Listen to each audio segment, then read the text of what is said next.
point crypto. J'ai pris un moment aujourd'hui pour faire un point sur le marché que je vais vous partager. On a aussi fait un point en groupe dans ma communauté privée Youmento et mon programme Fast Track Investor. On avait évoqué il y a de ça 2 semaines lorsque j'avais fait ma vidéo d'update eh bien une potentialité d'accélération haussière pour laisser un maximum de personnes sur le carreau. Bon, manifestement c'est plutôt ça qui s'est passé. On a quand même poussé jusqu'à 111 000, 112 000, voilà 111 000, donc nouvelle ATH. Et puis bon voilà, là depuis quelques jours, un peu plus d'une semaine, on est plutôt dans une phase de correction. Donc je me pose des questions, bien sûr, en gardant en tête, je pense comme beaucoup de personnes qui sont dans le marché depuis un moment, le traumatisme entre guillemets de novembre 2021 avec ce nouvel ATH pour ensuite repartir à la cave. Et c'est aujourd'hui, eh bien, dans un marché où le grand public a un désintérêt total, où on est quand même beaucoup entre nous à s'échanger entre personnes qui sont dans le marché depuis quelques années, on s'échange de crypto. Il y a beaucoup d'incertitudes et on se demande si on n'a pas un bis repetita de ce que nous a offert le Bitcoin en novembre 2021. Dans cette vidéo, je vais vous dire les questions que je me pose, où est-ce que j'en suis. Je vais vous livrer mon état des lieux du marché, les éléments que je regarde, mon avis et comme d'habitude ce que je fais. Alors déjà en termes de questions que je peux me poser, voilà, ce matin quand j'ai fait mon point, je me suis posé comme question, ok, est-ce que je dois diminuer mon exposition ou potentiellement l'augmenter, mais remarquez comme déjà mon questionnement au final est biaisé. Est-ce que je dois conserver mon exposition aux alts? Est-ce que je dois la modifier? Est-ce que les alts que j'ai choisis sont toujours pertinents? Et puis, essayer de prendre du recul pour voir qu'est-ce que semble dire la macro. Donc déjà, où est-ce que j'en suis de mon côté? Alors, je suis exposé à 80%. En termes de pourcentage d'exposition, bon, Bitcoin 54%, les alts 46%, avec du XRP, de l'ETH, du BNB, du Solana. En termes de nature d'exposition, ETF, Bitcoin et sur aussi l'ETH, puisque bon, c'est les deux cryptos qui le permettent majoritairement aujourd'hui. Et sur le reste, j'ai du capital sur un exchange crypto et j'applique en fait de l'effet de levier, ce qui me permet eh bien, de limiter mon exposition de capital sur les exchanges, que ce soit du Binance, du Kraken, etc.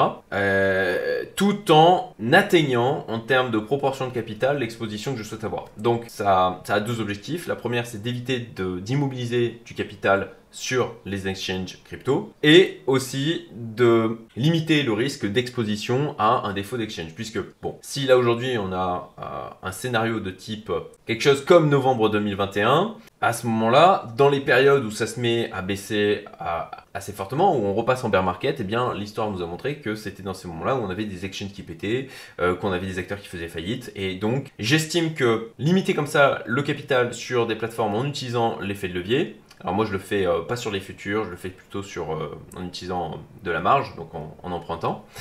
Ça permet comme ça de limiter aussi le risque que je prends à laisser du capital sur des exchanges crypto. Donc voilà pour ma part, eh bien, où j'en suis aujourd'hui. Au niveau de mes expositions sur les alts, elles sont en termes de pourcentage, voilà, au niveau des 46%, c'est une exposition qui est approximativement égale.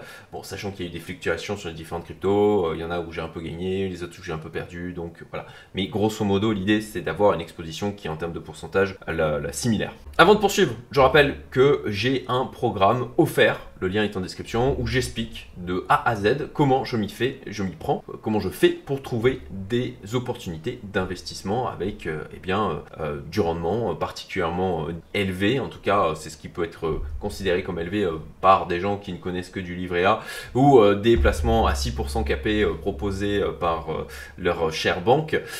Et j'explique de A à Z voilà, comment je m'y prends, j'explique ce que je peux faire moi de mon côté et comment je trouve ces opportunités d'investissement. Donc, si ça t'intéresse, tu trouveras le lien en description. De là de ça, j'explique aussi comment je fais pour, bien sûr, sélectionner les investissements en question, puisque l'objectif, c'est d'éviter au maximum de perdre de l'argent, même si ça arrive, ça fait partie du jeu. Parfois aussi, il y a des investissements qui ne se passent pas bien. D'où l'intérêt, l'importance de faire aussi un money management et des allocations en termes de ratio risque-rendement qui soient aussi judicieuses et éclairées que possible. Et attaquons maintenant donc l'état des lieux. On va commencer bien sûr par notre cher Bitcoin. À savoir que au moment où je tourne la vidéo, on a du coup, la session aux États-Unis qui vient tout juste d'ouvrir, sauf erreur. Donc Bitcoin au 2 juin, donc à 15h42 heure française, à 104 188 $. Alors si on dézoome, prenons du recul et après on va ensuite diminuer en termes d'unité de temps. Bon, si on dézoome en monthly, on garde du coup un Bitcoin qui a clôturé en monthly, donc sur le mois de mai, au-dessus des 100K. Donc c'est quand même quelque chose que l'on peut estimer plutôt très positif, même s'il nous l'avait déjà offert sur le mois de janvier. Donc c'est aussi une des raisons pour lesquelles je reste quand même prudent, même si on a eu deux beaux mois haussiers. Si on prend du recul, bon, sur le Bitcoin, on reste clairement haussier. Voilà, il y a cette droite de tendance que j'ai tracée depuis maintenant un moment. Je vais essayer de nettoyer un peu le graphique. Bon, je vais virer, mais voilà, hop, et hop, voilà, ça sera déjà un petit peu plus lisible. Donc cette droite de tendance que moi je surveille déjà depuis un moment, alors que j'étais sorti, donc il y a de ça un peu plus de 2 mois maintenant du marché en anticipation d'une cassure de cette droite de tendance. Bon, ça a été cassé, mais on l'a réintégré. Donc pour l'instant, bon, la tendance haussière reste préservée. Donc en monthly, ça va bien. Par contre, je note quelque chose qui peut être potentiellement considéré comme inquiétant, c'est qu'on a une divergence sur le RSI. Le RSI, lui, fait des plus hauts de plus en plus bas, avec à l'inverse un prix qui lui fait de nouveaux plus hauts. Ça, c'est quand même pas folichon d'avoir une divergence pareille sur une unité de temps comme le monthly. Chose que l'on retrouve aussi en weekly et en 3D. Sur le weekly, on a enchaîné cette semaine de hausse. Bon, le fait qu'on ait une correction la semaine dernière et potentiellement une nouvelle phase de correction sur cette semaine n'a rien d'inquiétant à mon sens. À savoir que pour le moment, on n'a pas cassé, voilà, vous voyez le trait là que j'ai tiré. Donc j'avais mis une première zone de support ici au niveau des 106 000. Bon, on l'a cassé. Deuxième zone de support autour des 102 000, 103 000. Donc voilà, alors là, il y a un trait, mais ça ne veut pas dire que c'est un chiffre exact au niveau du prix. C'est une zone, ok. Donc pour l'instant, on tient au-dessus de cette zone et on pourrait très bien avoir eu une correction qui va faire approximativement du moins 8%, qui aura nettoyé les traders, ceux qui voulaient vendre, potentiellement ceux qui ont abusé de l'effet de levier et au final, pourquoi pas cette semaine avoir quelque chose qui reste, qui stagne, voilà, qui reste entre ces deux bornes, entre donc les à peu près 102 000 et les 106 000. Avant d'avoir une nouvelle impulsion haussière. C'est quelque chose qui est tout à fait possible. On peut très bien aussi aller corriger plus bas. Là-dessus, bon, il ne faudrait pas non plus descendre trop bas. Pour ma part, j'ai un certain nombre d'indicateurs que je surveille, notamment donc le super trend voilà, que vous voyez là qui est affiché. Pour l'instant, en weekly, on reste toujours dans un signal d'achat. Alors, ce n'est pas le seul indicateur que je surveille. D'ailleurs, je salue Renaud qui tout à l'heure, lors de notre point crypto, évoquait effectivement que le super trend pouvait donner des signaux qui étaient quand même parfois assez en retard. Je suis d'accord et c'est pour ça que c'est un des signaux que je surveille dans un cadre d'exposition progressive et de désexposition progressive aussi. Donc voilà, au niveau du Bitcoin en weekly, 7 semaines consécutives dans le vert, bon, d'avoir une correction, là maintenant, ça a quand même rien d'extraordinaire et c'est même, j'estime, plutôt sain. Par contre, voilà, c'est mon ami Nicolas Chiron qui m'avait attiré mon attention sur le sujet. J'en avais déjà parlé lors de ma dernière vidéo. On a quand même une divergence baissière au niveau du RSI qui s'est mise en place et que l'on peut voir et constater aussi, comme je le disais, en monthly et en 3D. Donc, bon, ça c'est quand même quelque chose qui n'est pas extraordinaire. Combiné à une absence d'intérêt complet du côté des retail, bon, difficile de dire. En tout cas, le désintérêt complet du retail du grand public, est-ce que c'est quelque chose de positif ou négatif? Incertitude à ce niveau-là aussi, mais j'en parlerai un peu plus loin quand j'évoquerai aussi mes réflexions.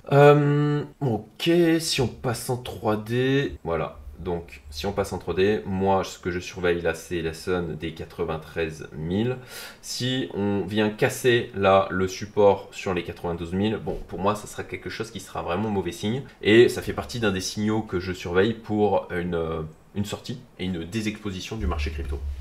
La dominance du Bitcoin, donc cette droite de tendance, comme je l'avais déjà évoqué, a été cassée, d'où le fait que je me suis remis à m'exposer sur une partie des altes. Bon, là, on vient travailler la droite de tendance, comme on le voit ici, on a encore buté dessus. Pour l'instant, on reste dans un signal de vente au niveau aussi du super trend, je suis en 3D. Donc voilà, so far, je ne change pas l'exposition sur les altes, même si et on va les voir, je les surveille, comme je l'ai dit tout à l'heure, en termes de alt que je surveille, ceux sur lesquels je suis exposé, il y a donc le Solana, le TH, le XRP et le BNB, même si dans les faits, en fait, je suis exposé à plus, puisque j'ai mon portefeuille de gestion personnelle, de gestion active. Bon, pardon d'avoir tapé le micro, j'espère que ça fera pas trop de bruit. Ouais. Et à côté de ça, bon, j'ai toujours un certain nombre d'ICO sur lesquels je m'étais positionné, notamment le My Lovely Coin de My Lovely Planet qui nous a donné quand même une performance assez sympathique au sein de ma communauté. Et je suis aussi toujours exposé chez Capstellar. Et d'ailleurs, dernièrement, je me posais la question de potentiellement un peu augmenter cette exposition. Bon, pour l'instant, j'ai pas pris de décision à ce niveau-là. Mais en tout cas, c'est une question que je me posais. Et ça me permet comme ça d'être aussi exposé à davantage d'alt. Donc pour l'instant, la dominance du Bitcoin reste forte, même si donc on vient retester cette droite de tendance. Bon, je surveille. Voilà, si on revient s'installer dessus, si j'ai un signal d'achat au niveau du super trend potentiellement, bon je diminuerai mon exposition sur les alts.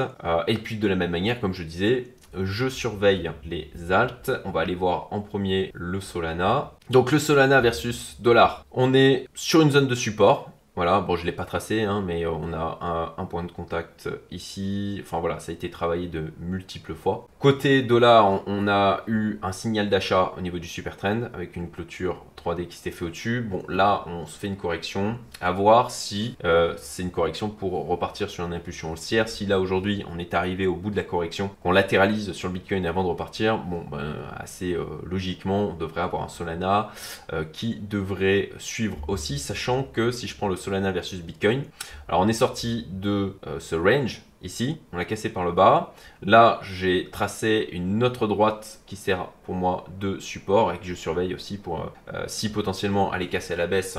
Bon ça sera un potentiel signal pour me désengager du Solana et diminuer aussi mon exposition sur cette alt. Ensuite, côté ETH, je dirais que c'est peut-être lui qui a au final une des plus belles configurations. Donc, il consolide.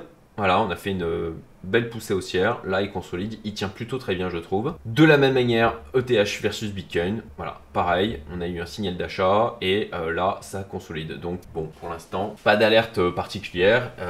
Je surveille, bien évidemment, mais je ne vois pas de raison, là aussi, de diminuer mon exposition. Et comme je l'évoquais juste avant, je trouve que c'est peut-être celui qui a la plus belle configuration parmi donc, les alts Solana, ETH, XRP, BNB. Allons voir justement notre cher XRP. Bon, globalement, il a plutôt au final bien tenu depuis ces 2 derniers mois avec la baisse du Bitcoin. On a eu quand même un signal de vente au niveau du super trend, ici, toujours versus dollar et en 3D. Donc bon, je le surveille, surtout que du côté de Bitcoin, comme vous allez le voir, on a eu un signal de vente super trend 3D et que là, on vient tester cette zone de support. J'ai mis d'ailleurs une alerte ici pour vérifier si jamais il vient titiller cette zone là, comment il clôture et s'il clôture en dessous donc de cette zone de support. Donc de mon côté, le XRP est en surveillance. Enfin, le BNB. Alors pareil, je trouve qu'il a plutôt bien tenu. Au final, il latéralise là depuis mars 2024 quand même, ça commence à faire. Là, je m'étais positionné au-dessus donc de cette droite, cette zone de résistance / support. Il est en train de travailler la zone, donc bon, encore une fois, hein, donc on a une droite, mais c'est une zone globale. Il est en train de travailler cette zone. Donc pour l'instant, j'ai du mal à me dire qu'il est cassé. On pourrait peut-être estimer qu'il est cassé, qu'il est en train de retester pour ensuite redonner une impulsion haussière. Je m'étais positionné à vrai dire en anticipation du signal sur le super trend 3D. Bon, vers les 672, donc juste au-dessus de ma droite ici. Bon, il n'y a pas eu de confirmation, donc je surveille le BNB aussi, notamment versus Bitcoin. Là aussi, on est proche pour moi d'une zone de support. Et je surveille de la même manière qu'on n'ait pas une cassure de la zone de support. Sur le Super Trend 3D, on a eu un signal d'achat, mais comme vous le voyez, on n'est pas loin aussi, si on casse cette zone de support, d'inverser le signal et de passer en vente. Donc voilà, côté alt, clairement de l'incertitude. Sachant que si on va prendre le Total 3, alors j'avais pas prévu d'aller le voir à la base, mais ça me semble quand même pertinent, puisque d'ailleurs on en a parlé tout à l'heure, je salue Jérôme dans ma commu, qui a attiré notre attention sur lui, le Total 3. De son côté, lui, il s'est désengagé vers les 110 000 $, et il a plutôt très bien géré le timing sur ce bull run de son côté. Donc bon, j'écoute avec attention ce qu'il peut dire, parce que il a des réflexions qui sont totalement pertinentes et des résultats qui sont là aussi. Lui, il évoquait le fait que du côté du Total 3, voilà, c'était de son point de vue pas extraordinaire, avec bon, un double top entre voilà, 2021. On est venu donc refaire un top ici, on a rejeté, on a fait un plus haut plus bas. Et pour l'instant, si je prends aussi mon super trend et que je me mets même en weekly, eh ben on est dans un signal de vente, ce qui n'est pas particulièrement positif sur les alts. Je rappelle, le Total 3 exclut du coup le Bitcoin, le TH, et aussi donc tout ce qui est stablecoin. Donc c'est la market cap global au niveau des alts. Donc côté des alts, pour l'instant, c'est vraiment pas folichon. D'ailleurs, toujours je continue cette petite expérience, c'est-à-dire qu'au moment où j'avais vendu la totalité de mon exposition crypto, je ne l'ai pas répercuté dans mon portefeuille Delta. Et donc ça me permet de voir un petit peu comment évolue le portefeuille en question dans le cas où j'aurais juste hold. Et en fait là, je suis au même niveau qu'au moment où je suis sorti et où on avait un Bitcoin qui était à 87K. Donc clairement, on a une sous-performance assez criante du côté des alts, puisque bien sûr sur ce portefeuille, j'étais exposé à un ensemble d'alts, même s'il y avait une exposition majoritaire au niveau du Bitcoin. Sur la macro, maintenant, allons voir le S&P 500. Alors, on devrait avoir des données du marché américain qui maintenant remontent. Donc, je suis en daily. Pour ma part, toujours out complet au niveau du S&P 500. Pareil au niveau du Nasdaq. Je n'ai pas renforcé quoi que ce soit. Voilà, j'avais renforcé, j'avais dit sur mon portefeuille small cap approche value quand on était sur un excès baissier le lundi 7 avril. Mais depuis, je n'ai rien touché de mon côté. J'ai juste fait mumuse avec Thales en le shortant. Donc côté S&P 500, on n'a pas fait un nouveau plus haut, en tout cas pour l'instant. Par contre, bon, pour l'instant, on est plutôt sur un scénario de V-bottom. Si je prends du recul, je passe en monthly. Voilà. Bon, on a quand même une mèche assez impressionnante qu'on a eue ici sur le mois d'avril, qui rappelle eh bien, le genre de choses qu'on avait eu même en mars 2020 en termes de taille de mèche en tout cas. Pour l'instant, voilà, on a clôturé au-dessus de ces zones de résistance. Bon, on est plutôt sur un scénario de V-bottom pour le moment. Voilà. Mais il reste quand même pas mal d'incertitudes. Il y a des peurs sur le marché, que ce soit avec l'histoire du refinancement de la dette américaine, du côté eh bien, des bonds du Japon, carry trend japonais. Bon voilà, plus toujours le spectre de la récession, le manque de croissance, etc. Donc bon, même globalement parlant, je trouve qu'on reste dans une atmosphère d'incertitude. Ensuite, d'un point de vue nouvelle macro, je dirais qu'on a quelques éléments quand même positifs avec Trump Media Group qui prévoirait de lever 3 milliards de dollars pour acheter du Bitcoin et ses crypto-monnaies. 3,3 milliards d'entrées nettes sur les actifs numériques la semaine d'avant, donc pas la semaine dernière, la semaine d'avant encore.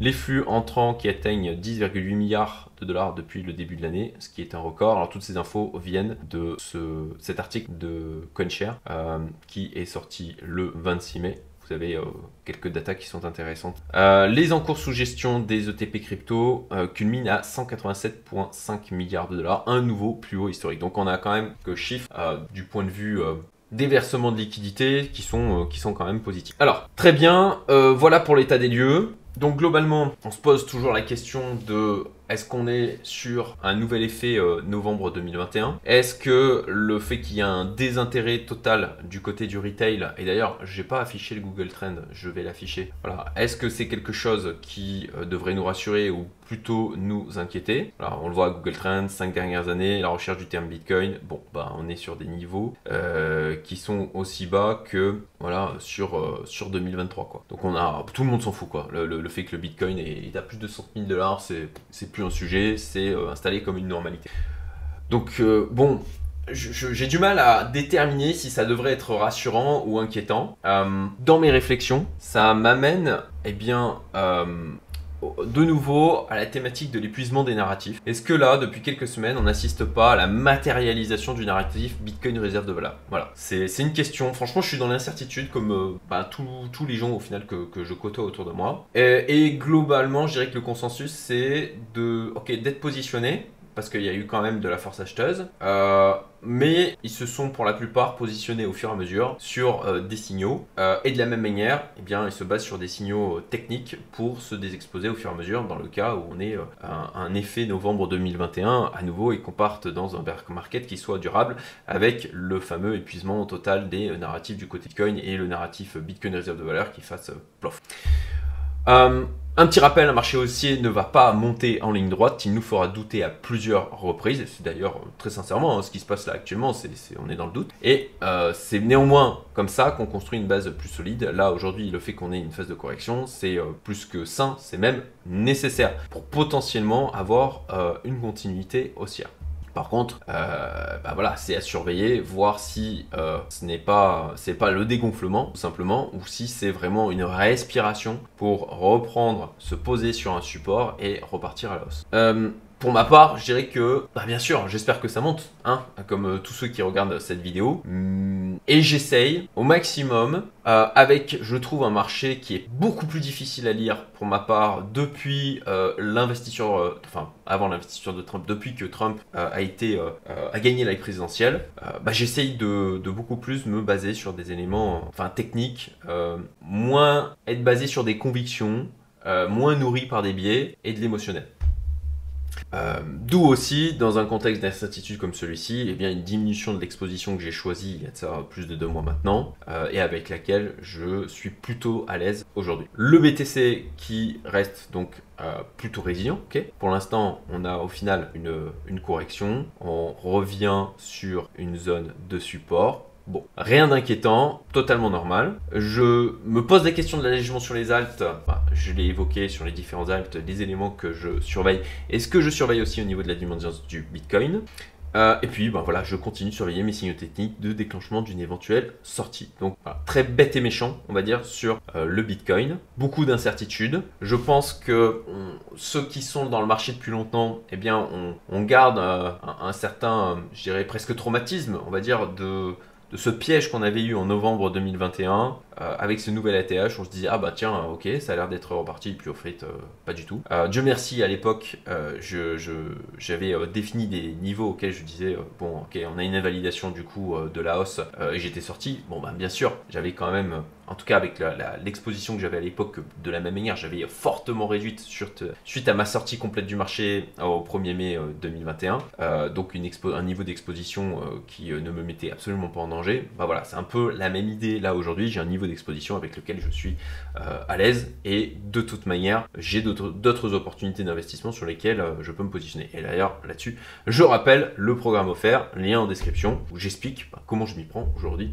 pour trouver des opportunités d'investissement qui peuvent être pour certaines particulièrement rentables, avec un ratio risque de rendement que j'estime excellentissime. Voilà pour cette vidéo point crypto. Je vous souhaite une excellente semaine. J'espère que le Bitcoin nous donnera de belles choses dans les semaines, les mois à venir. Et je vous dis à bientôt pour une nouvelle vidéo. Salut à tous!